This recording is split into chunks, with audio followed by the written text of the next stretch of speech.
Mr. Speaker, in the most historic election of our lifetime, Americans resoundingly elected President Trump and Republican-led Congress to reverse course on the failed policies and the string of self-inflicted disasters of the past 4 years. Unbridled spending and bad economic policies have weakened our economy, created a cost-of-living disaster for working families, and pushed our nation ever closer to the precipice of a sovereign debt crisis. Today, our national debt is at wartime levels, Mr. Speaker. Our deficits, $2 trillion, more than our annual appropriations budget. Half of that is interest. Interest on the debt is greater than we spend, Mr. Speaker, on all of defense. And respectively, it's more than we spend on all of Medicare services to our seniors. It is completely and utterly unsustainable. We're at a critical inflection point. We have a generational opportunity to rein in wasteful spending, reignite growth, and put our nation on a responsible and sustainable path. Members of this chamber did just that. The Republicans of the House fashioned a fiscal framework that was responsible, that put pro-growth policies in place to incent growth and job creation, move our country forward, strengthen our economic base, which is our power base that gives us our global leadership influence. We also give tools and resources to our commander-in-chief to provide for a common defense. And we bend the curve on mandatory spending, which is 75% of the budget, 90% of the increase in spending, and it is the spending that is bankrupting the United States of America. For the next hour, the Democrats will have rhetorical arguments that are tired, old, and completely false. They'll prey on the fears of our most vulnerable Americans, and they will try to intimidate my Republican colleagues into inaction. They'll try to convince our seniors and those families and individuals who struggle that we will somehow steal their safety net or cut their program, which just couldn't be further from the truth. Mr. Speaker, my Democrat colleagues in the Rules Committee said, listen, if you're just talking about cutting waste, you know we're there.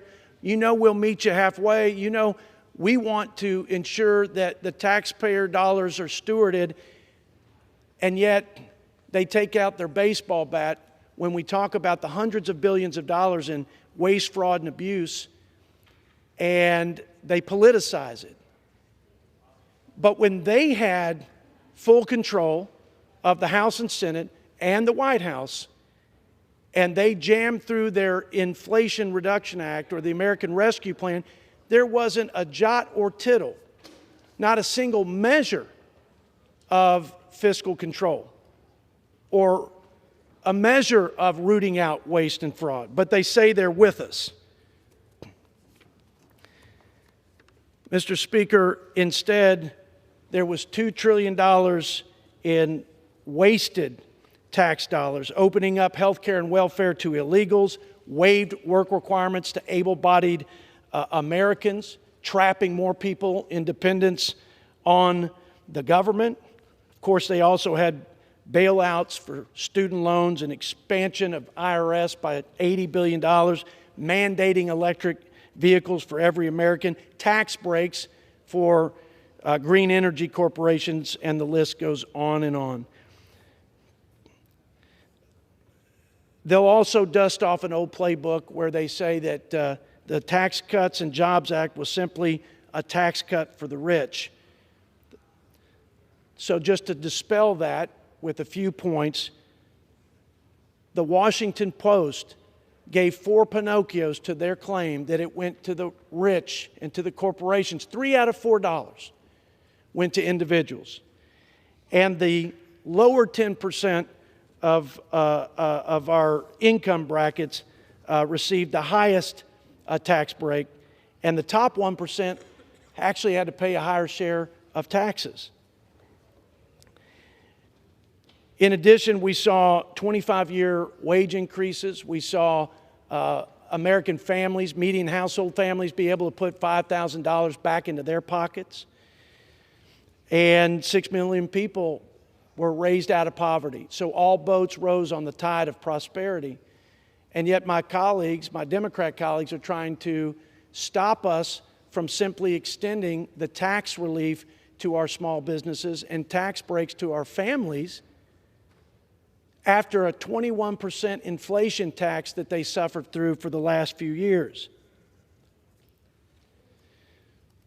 If they were successful in opposing the extension of the Tax Cuts and Jobs Act, an average American will have a tax hike of 22%. $1,700 would be the extra expense for families of four. 26 million small businesses would lose their comparable tax break through the 20% 199A deduction. Child tax credit would be cut in half for 40 million families. The standard deduction for 91% of all Americans would be cut in half.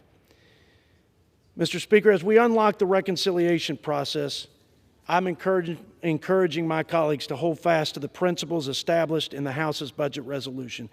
If we do that, we will preserve the blessings of liberty and prosperity for our children and grandchildren for generations to come. If we don't, if we shrink back in this monumental moment and this historic opportunity, then we will be the first generation of Americans who have left our country worse than we found it. If we are to usher in that golden age of America that President Trump is fond of talking about, we must advance a budget resolution bill that doesn't just include tax cuts or deregulation or good energy policies. All that is good, but also, admittedly, the most difficult part, but the most necessary, which is reining in the runaway spending that is driving the greatest country in human history off of a fiscal cliff. Mr. Speaker, I urge my colleagues to reverse the curse, and I yield back.